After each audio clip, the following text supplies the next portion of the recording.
Welcome to The Journey. I'm your host, Connie Salika. This is part 2 of our journey with Julieann. Julieann Hartman, the spotlight is on you, and I have been enjoying this so much, getting to know you and the history behind who you are today. And where we left off was your mom had divorced your dad. You guys were safe, the 3 girls, and your mom was taking care of that, and she is now remarrying. Yes. Isn't this fun though, you guys? I'm so excited that we're doing this because it's amazing to see. I mean, even when I'm talking about this story, sometimes I'm like, wait, who was that girl? It was somebody else because I don't live there anymore. Yes. Well, when we were doing part 1, I was sitting here listening and thinking, okay, so who has the rights to this movie? And can I play you, Julieann? Who was that? The crew. The crew is laughing. We have a little bit of a studio audience out there.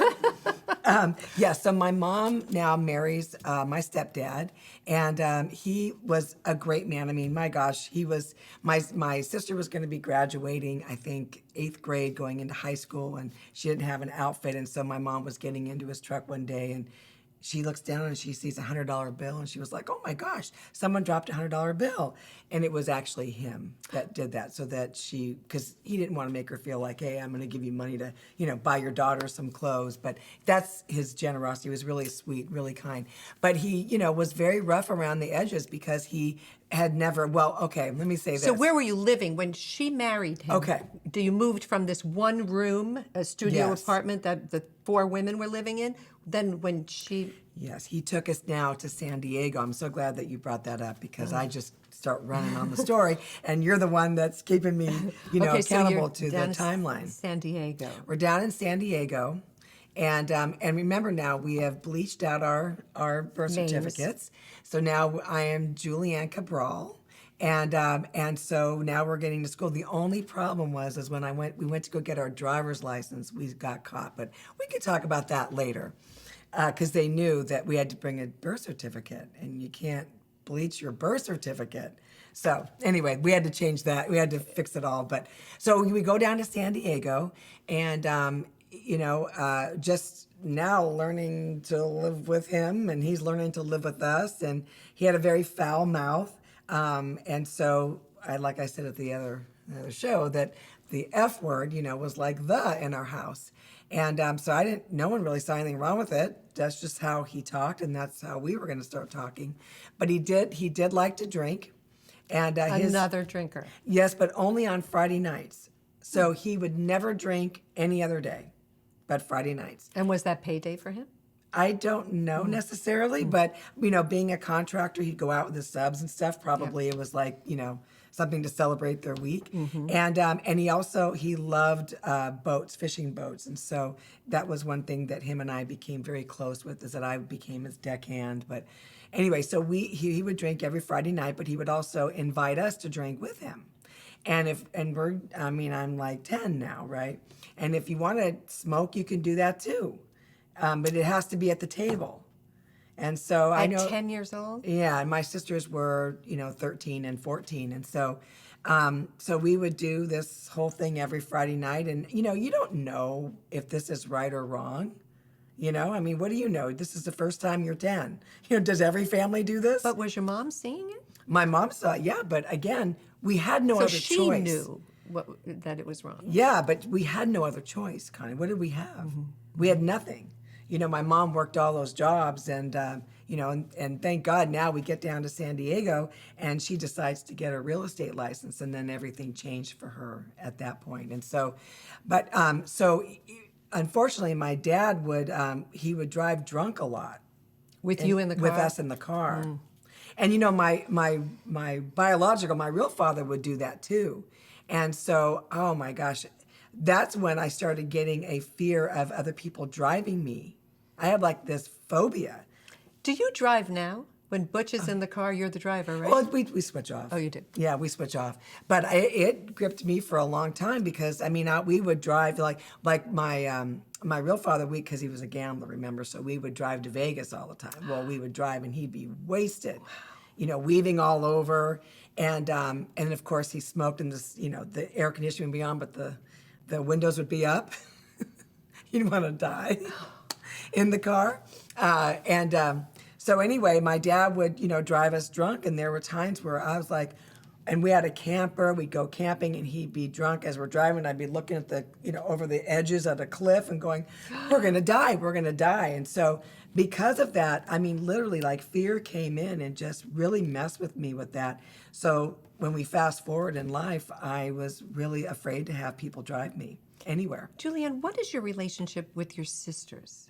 Now, during that time. During that time? Were you leaning on them? You're the youngest, and Yeah. you were scared. Were they comforting to you? Were they? Well, we were all trying to figure it out. Were they also scared? They were very scared too, and so we were always a close family. Like, at least the four of us girls were. Like, we were a very close family, and but it's like all of a sudden now the girls start getting a little older. They start doing things they maybe shouldn't be doing, and I'm sitting there just watching, and starting to do what they want to do. And that means, partying, You're being having boys exposed over, to a which lot. that's why I'm so passionate about this with anybody. I was not ready to see some of the things that I saw. There's a And it's stuff you can never erase. no. You expose yourself to certain things that will never get erased. The vision, the verbal, and that's why I believe we need to guard our hearts and guard the hearts of our children for Absolutely. exactly what you're saying. And my mom was working all the time, and so we were kind of raising ourselves at this point. She had no choice. She had no choice. She was a realtor, so realtors' hours are all over the place.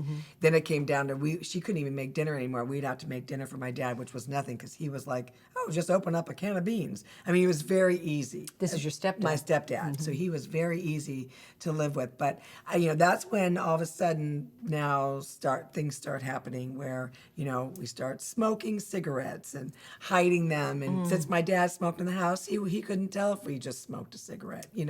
And so we were smoking and having parties in the house, having boys in the house. And my dad, because he's a contractor, back then they had the CB, radios. So he had that big antenna. So we could see it, the fence line was here. We could see that antenna if he was coming. So we'd get all the boys out of the house, so that my dad would come around the back. And it was just like this, funny. We'd say like, hey, meet us in the park, after. But it kind of got loose as far as like supervision. And so, and again, my sisters were older and I just followed along like, everybody else.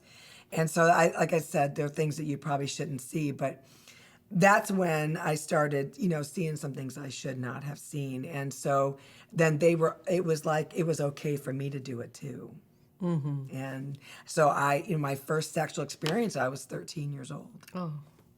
Mm-hmm. And that's just what you do, and Now, at this point, in this new marriage and this new home in San Diego, is there any church going? Oh, no. Again, Jesus Christ is still a cuss word. Okay. Do you know what's interesting? Not one person ever said, hey, do you want to go to church? Like, I didn't have a friend that was that annoying friend that'd be like, come to church with us. Like, no, never. It wasn't until I was literally like in my 20s, late 20s, where I met someone that asked me to go to church. Yeah. Yeah. Wow. No one ever asked me to go to church. I probably would have gone because, I always had this like emotional roller coaster all the time. Depressed, happy, depressed, sad, just all these things. So I would have been someone that... Well, there were reasons for your Yes. depression, your sadness, and your being lost, and for you attaching to things like smoking and experiences that you should not have. Yeah. But there's reason there for it. Imagining that you are still working out all of that damage. No, because you know what? Well, we'll get to that in another episode. But man, what I learned after I got sick is I gave it all to the Lord. And are we going to talk about eventually how that sickness stemmed yes. from a lot of these experiences? See, that's key. Yeah. That's exactly, that's why I am on a mission to help people just completely get rid of this trauma. And get rid of it by understanding the forgiveness Yes. that we have through Jesus Christ, that Yeah. we have that forgiveness so we don't have to carry the burden of our past. and there's no condemnation in Jesus. No. And that has been the biggest gift for me. So that is a big part Yeah. of your message. But okay, so here we are. We're in San Diego. You are now how old? Like 13 years old, 13. 14, 15. And You're in you know, high school. I'm in high school. And, you know, I was the mean one. I was the bully. I was the one that most parents didn't want their kids to hang out with because I would try to get, you know, all the girls and my friends to Do what you were doing. do what I was doing, exactly. And I had some other friends that were doing worse than what I was doing. So it all just kind of, you know, worked together. And so, you know, those are the, you know, it was funny because my daughter, Carly, does a pageant called Pageant 360. And so it's about inner beauty. And it's really for girls that have had like traumatic experiences that now become very shy and, you know, just introverted and because of like bullying and stuff. And so one time So were you a bully? I was a bully. So one time Carly had me speak because no one ever hears from the bully. They always hear from the ones that are bullied. sure. And so I got up there and I spoke and you should have seen As a the look. recovered bully. Yes, but you should have seen the look on these girls' faces like, I hate you, but I like you because you're Carly's mom and I knew you before that. But why would you do something like that? So I would explain to them, like, Well, you know, if they hear this story, they can understand Exactly. why. Not an excuse, but they can understand why. and hurt people hurt people. Yeah. And that's what we Exactly. do. And I would bully girls into And you're stopping the cycle. Yeah. I would bully girls into doing what I did. And if they didn't, you know, I would harass them until they did it. And they would. So I was responsible for a lot of girls to get into drugs, get into, you know, smoking cigarettes, you know, being promiscuous and all that stuff. Okay, so how long did your mom stay married to Bill? Well, she stayed married to him till I graduated high school, actually. She wanted to do that so that she had a place for me. But what was Why? Did she know she had to she leave knew. this man? They already had like separated. They just didn't okay. really talk about it. They had nothing in common anymore, and they just grew apart. And so And where is he today? he actually is dead too. Okay. But he Okay, went I to gotta go, keep a list. Yeah, he went to go be with Jesus, though. We know he that did? about Oh, him. that's good. Yes. So That's great. he definitely did. But he just, you know, my mom went this way, he went that way, and there was nothing anymore in between them. And I think that they both knew he was there for a time and a season, and when that was up. But my mom, I'll never forget, like about 6 months before I graduated, she was like, okay, so you know that when you graduate, you're out because we're selling this house. Oh. And we had, you know, we had to start a whole new life. And did she marry again after Bill? She did. I told you I'm keeping a scorecard for Janet. Yes, but that was a big mistake because she let a man control her, meaning in a way of he didn't want her to really have anything to do with her daughters. So we couldn't be a part of her life watching to see what The third he husband. was doing. Yeah, and he was literally taking her for all her money. Her paychecks would go right into his account. He didn't allow her to have one. And then he took her for like $300,000. This is back in the 80s, like 1983, I think. So that was a lot of money back then. And how long so- did she stay married to him? Not very long. Not very long. No. And you did not have to live with him. No, I didn't. I wouldn't have because I would come over just to borrow an outfit, you know, we do with our moms. And he would say, she's not allowed in here anymore. None of your kids can borrow your clothes. That's your clothes. You know, that kind of thing. And, you know, it's like my mom was like, well, let me just tell you, my kids come first, you don't. And so that didn't last very long. And he obviously didn't have any children of his own He didn't. before that. No. And did Bill? Well, okay, so what's funny is that so we have my dad's funeral, and it turns out my dad had like 6 kids. And he had been Which married. dad? My stepdad. Your stepdad, Bill. And he had been married about 8 times. And My mom never was knew? we didn't know. My mom was his 7th or 8th wife. So, I mean, it makes sense now. Oh my gosh. How but he would, I guess, be with someone long enough, they'd get pregnant, he'd leave. So he never raised a kid. Wow. So we're at the funeral, we're like, well, who are you? Well, who are you?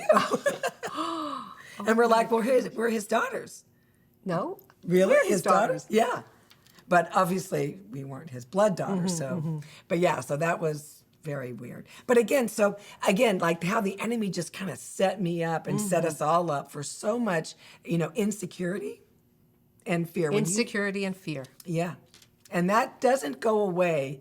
I don't know, honestly, without Jesus, I don't know how that gets eradicated out of someone's life. I really don't. So your walk with Jesus is what took that fear away from you. But what are you scared of now?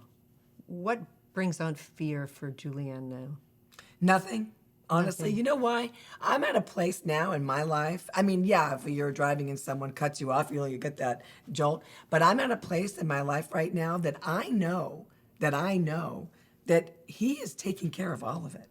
I don't have to, as moms, you've got 2 kids. You've got lots of grandchildren. We can get into fear about our kids very easily and your grandchildren. Yes. But I know that I have placed, or my husband and I have placed our kids in the arms of Jesus, and it's not my problem. I can help them, figure little things out or whatever. But as far as the big stuff goes, and that's what I hope that I have, what my husband and I have spoken to our kids, like, our daughter Sophia, she'll just go spend time with the Lord. She's got a problem. We won't even maybe know about it. But she has a relationship with him where she knows that it's got to be settled with him first. Because mom might give mom's opinion. Right. Because I'm a mom. And that's mom's opinion. So let's move on. And that's mom's opinion. Okay. So we are now you're a teenager. Yes. And when do you go out on your own? Well, so I'm not even 18 yet because I graduate high school and my mom's like, gotta move. Okay. And so we're out. And I remember I was walking through a park once and I really had nowhere to go. But I knew I could stay at my sister's. And where was she? Well, they all lived in San Diego now. So we all lived there. And unfortunately, Were they married? Well, they both were. And so my older sister was married to a heroin addict. So we're repeating mistakes. Yes. And she met him at a DUI class. That's like, hello, that should have been your first clue. Anyway. Well, there weren't dating apps then, right? No, not at all. And so I had her, but he was too volatile. He was crazy. But I also had my middle sister. And unfortunately, she was also married to an ex-heroin addict who became... Where'd they be? No. Yeah, I know. On the beach. Okay. On the beach. And they both had kids. And so, I remember one time walking through the park because I didn't know what to do. I knew I wanted to be an actress, okay? That's all I wanted to do. But that meant I had to come back to LA. And I don't know anybody here except for my father. Well, I can't go, he's crazy, right? Because I didn't know, I never saw him. I didn't know where he went and how things ended up for him or anything. So I had nowhere to go. And I remember walking to this park and it was dreary in San Diego. And I just was like, and again, we don't know Jesus. And I'm like, I don't know what to do. And I'm speaking this out loud. I don't know where to go. And the song from Toto comes on. In my car, I test the rains in Africa. And I'm thinking, Africa, where do I go? Do I go somewhere? How would I even get there?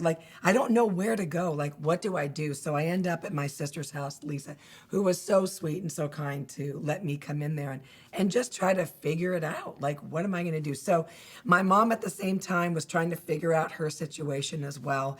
And my aunt... But your mom is still in San Diego after leaving Bill. Yes.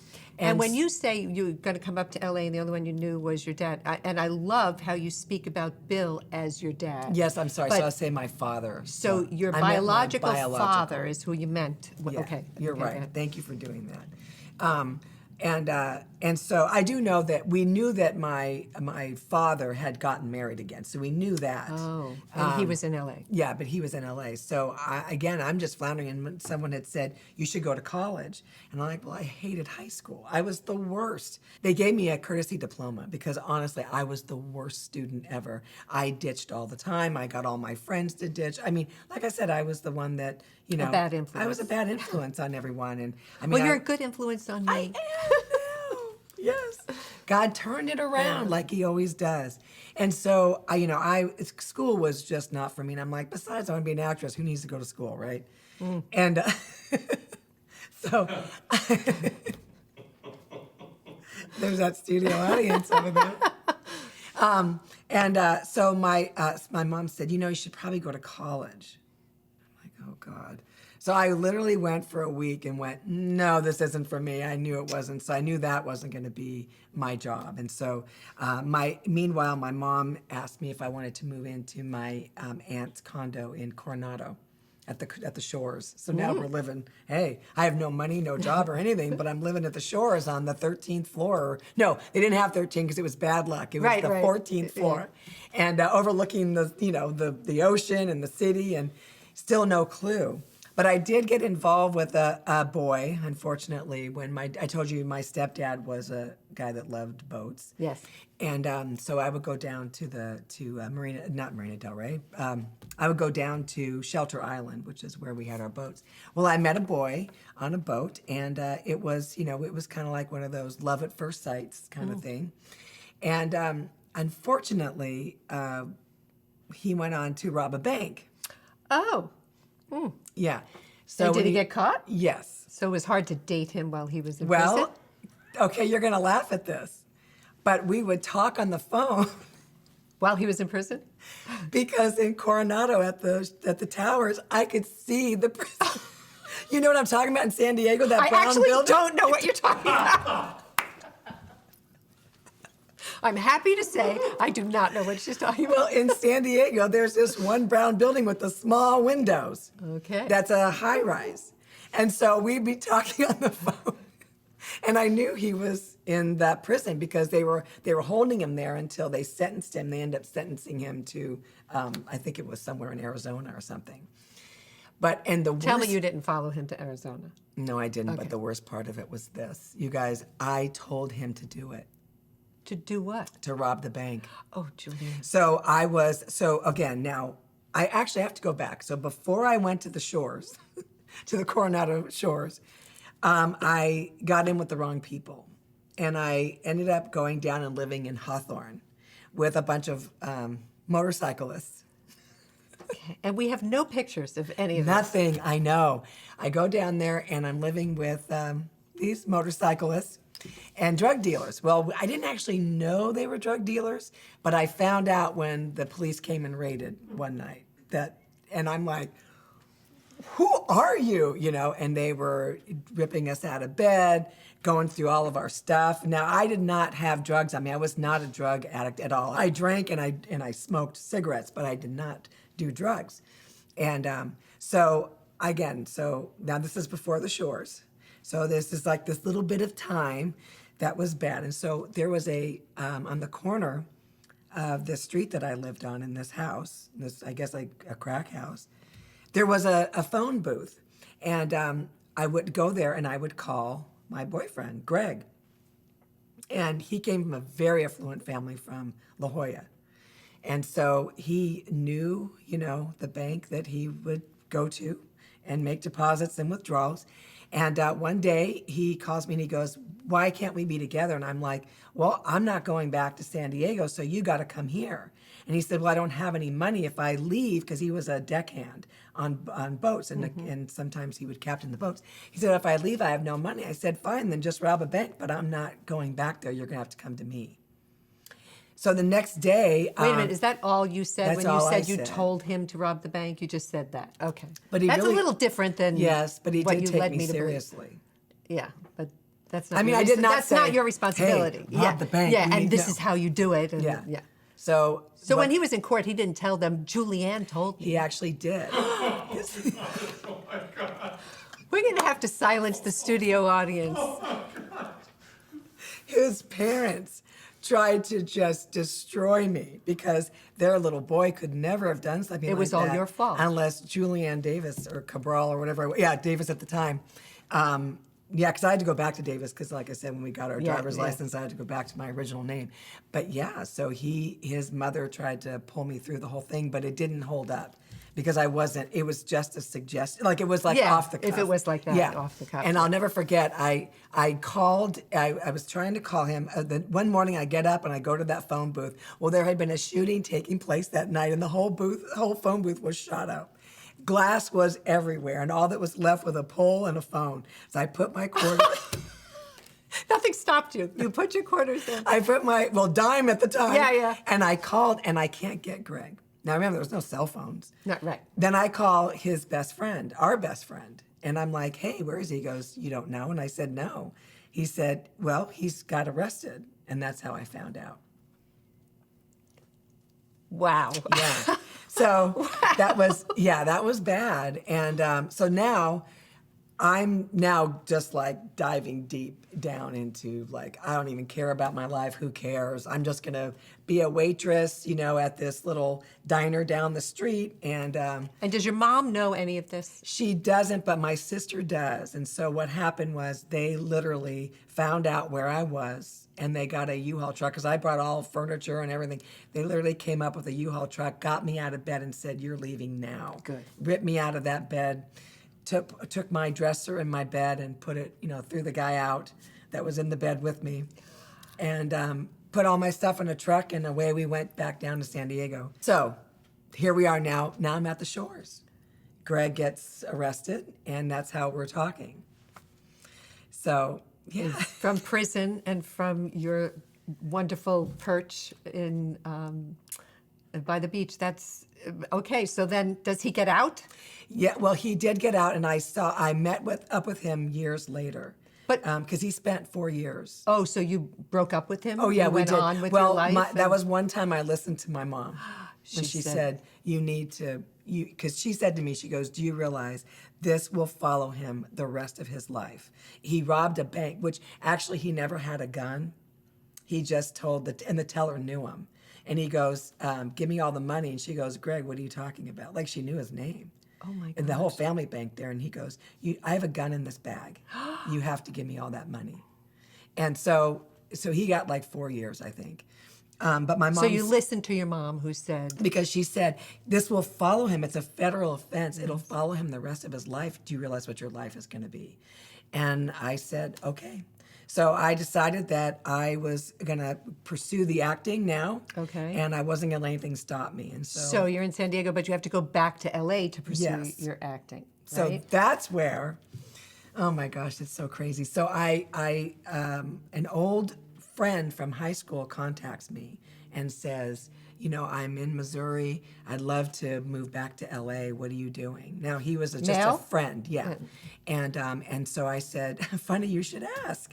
I said I could really use a roommate. So we moved out together. We were very close friendship-wise. There was nothing between us. And so we were friends, and he just took care of me. In LA. No, this is in San Diego until we could afford to move to LA. Until you could afford because to. we didn't have any money, and we both had to get a job in order to make money. But we both loved to smoke, so we were kind of always going back and forth. Do we pay the rent, or we buy our carton of cigarettes? One of the two. So we would eat top ramen for dinner every night. We'd have it for breakfast, lunch, and dinner. He would make it in all kinds of different ways. In different flavors. In different flavors, of course. We'd buy like that big, case of like for $10. And so then we finally did move up to LA together because he also wanted to get into the business, and that's when we, planted there. Okay. And I actually contacted my real father When you were in LA. when I was back in LA. Okay, I want to hear about this, but I want to hear about this in the next episode. Okay.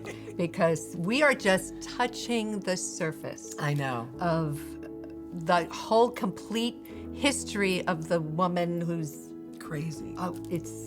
my mouth is probably open for most of this as I'm listening to her, and I didn't know any of this, so it is. I don't really, and it's so funny, it's like I feel like I'm telling you the story about a girl I used to know. Right, it must feel that way. Yeah, It must it feel does. that way. An outer body experience talking about yourself. But again, who has the rights to the movie?